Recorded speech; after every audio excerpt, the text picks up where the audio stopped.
first one is Madeline, okay? Okay. All right. Hi, guys. This is Sanders. I'm back with my weekly upload.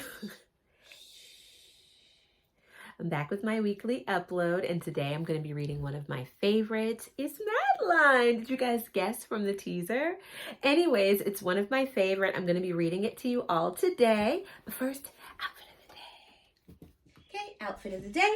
I have on a Sandro sweater with my initial on it. And this lovely like white ruffle part is actually attached to the sweater, so it's really nice and not bulky at all. I have on a purple skirt. This is from Target. It's pleated. It's the perfect length. I love it. I have on some cream cashmere socks. Don't remember where I got those from, but we can find those anywhere. Prada loafers because, you know, Prada's having a moment and I'm enjoying. And let's see. I have on a burgundy silk twilly. I'm not sure who this is by. So I can't link it. But anyway, I just threw on a little ribbon, and this is my schoolgirl chic outfit, and it's perfect for the book that we're reading today. So let's get started. Hi guys, this is Sanders. I'm back with another video. This one is one of my faves. I've loved it since I was a child. My two girls love it, and I figured I'd read it to you all since it kind of met with the overall theme of my channel, which is very fashionable little girls and stories. And so Madeline, I mean, of course, the iconic hat, you know, of course she would be featured on my channel. So let's get started. Madeline by Ludwig Bemelman.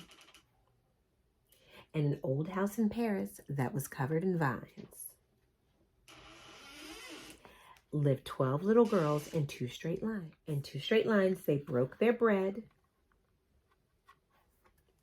and brushed their teeth and went to bed.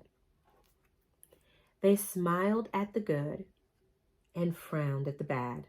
And here we have our good queen. And she has her beautiful, beautiful little horse there. And you see they're just enjoying the sight and being out in the day.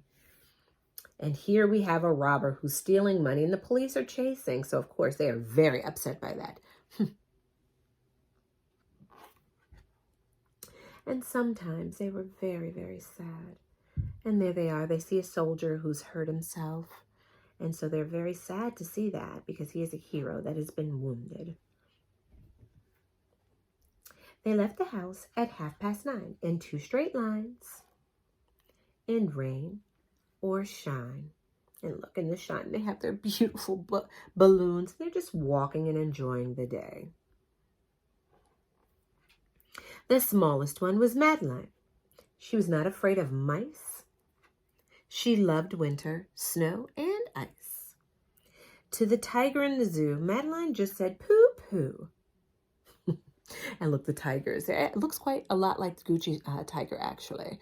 But look, the tiger there is just growling and trying to get out of the cage. Like, why do they have me trapped in here? And little Madeline's like, you don't scare me. All the other children are cowering and holding onto the nun. And Madeline's like, I'll make a throw out of you. And nobody knew so well how to frighten Miss Clavel.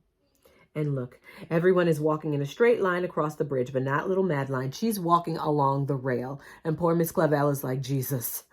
Her pressure is sky high. In the middle of the night, Miss Clavel turned on her light and said, something is not right. Little Madeline sat in bed, cried and cried. Her eyes were red. And soon after Dr. Cone came, he rushed out to the phone and he dialed, Danton 106. Nurse, he said, it's an appendix. Uh-oh. Looks like little Madeline's appendix needs to be removed. In a car with a red light, they drove out into the night. Madeline woke up 2 hours later in a room with flowers. And look, this picture over here I really love. The illustration on it, it kind of reminds me of Starry Night by Van Gogh. Just the colors on it and kind of how the stars and the moon and the wind kind of swirl there. And of course we have the wonderful Eiffel Tower. Madeline soon ate and drank. On her bed there was a crick. And a crack on the ceiling had the habit of sometimes looking like a rabbit. And it definitely does look like a little rabbit up there with 2 little bunny ears. One nice morning, Miss Clavel said, "Isn't this a fine day to visit Madeline?" Tiptoeing with solemn face, with some flowers in a vase.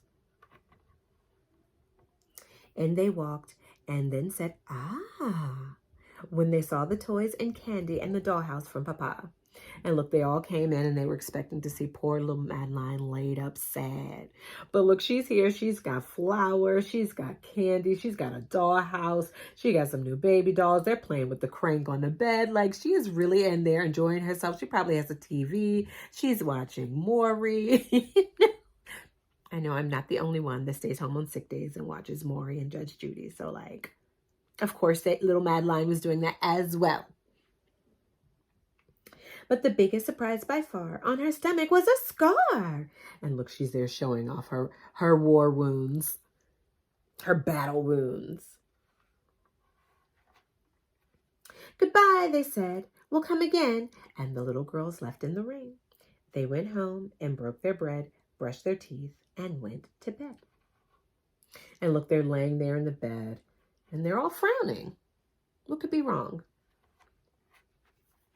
In the middle of the night, Miss Clavel turned on the light, and she said, "Something is not right."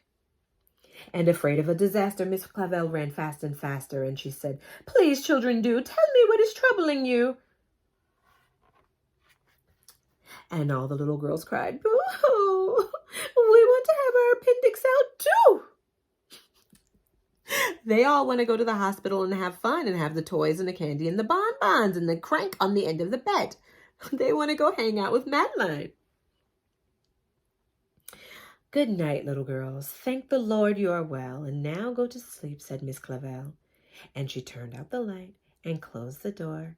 And that's all there is. There isn't any more. The end. Wasn't it cute? I love Madeline.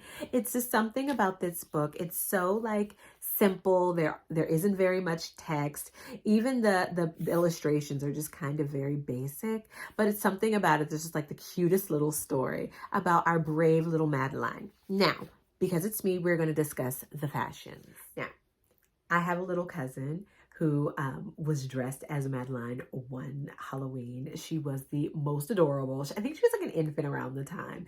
And her grandmother, which is my cousin, which is one of the most fashionable women that I have ever seen in my entire life, she made her this adorable like Madeline costume, and she had on the yellow and the hat and the bow. She was so cute. And I would share a picture, but I will not for privacy. However, I just think that it's so amazing how this one story has touched generations within my family. And so I thought that I would just share with you all. And so, yes, I do not have the outfit that Miss Madeline has, but I did decide to be schoolgirl chic, which is actually one of my faves. And it also gave me the opportunity to wear my favorite loafers yet again. I got them. Let me show. Prada. Are we seeing? Are you blinded by the bling? Are you blinded by the bling, darling? Yes. It's actually a Christmas gift. But Sanders, it's October. Yes. So I ordered these as a Christmas gift to myself. Bergdorf said that they were going to come in January, but surprise! They're here early, so I have my early Christmas gift, so I will just have an empty box under the Christmas tree. Anyhow, I guess I could take this opportunity to do a little bit of like an early review on them. They are narrow. I'd absolutely recommend that if you like these or just kind of the plain ones or the patent leather ones, that you size up by half a size if your foot is a little bit wider. They have stretched out though, and I am now wearing them with socks. I've worn them with tights. I've worn them barefoot, and I love them either way. But yes, I would absolutely recommend sizing up half a size. I'm usually a 38.5. I got a 39. I'm very glad that I did. They are roomy enough that, as I mentioned, I can wear socks, and I'm also not tripping when I'm barefoot. And the part where they were narrow was just right around here. And I put in stretchers, and now they are perfect. As we see, I got the one that's just kind of like the single sole loafer. And even though this is highly on trend right now and all the fashion girlies are walking around with their loafers, I really think this is something that's going to stand the test of time, because it's a loafer, you know, like you're not reinventing the wheel, you're wearing a loafer. So this one just happens to be blingier than most, which, you know, suits me quite well. So yeah, these are my Christmas gift. So when you see me do Vlogmas, and at the end of Vlogmas, I am saying, here's what I got for Christmas. You'll know it's these already. Spoiler.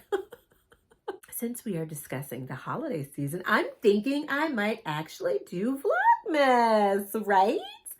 I'm not going to vlog, even though it's called Vlogmas. But I thought that it would be a great opportunity that every day we can like read a cute little book or a chapter out of a book. It'll be like an advent calendar, but of books. Anyways, I hope you guys join me for that. I'm going to cross my fingers that work allows me to do it. It's been really crazy at work, which is why my Wednesday upload has now been on Fridays. So, Mon Chéri, thank you for your patience. I will be back next week, probably on Friday again. And I'm going to read another book. If you have any suggestions, please put them below. Also, comment. Let me know. Have you read Madeline before? Was it one of your faves as you were growing up, or is it new for you? And also, let me know what you feel about these Prada loafers. Are you on board with the loafer trend, with the kind of like preppy vibes that are going on right now? Or are you going back to the Y2K kind of low-rise aesthetic? And I'm hoping, we've discussed this before in previous videos, I am so hoping that you're not on that train, because we're saying no to crack in 2021 and beyond, okay? All right, guys, have a good weekend. Bye.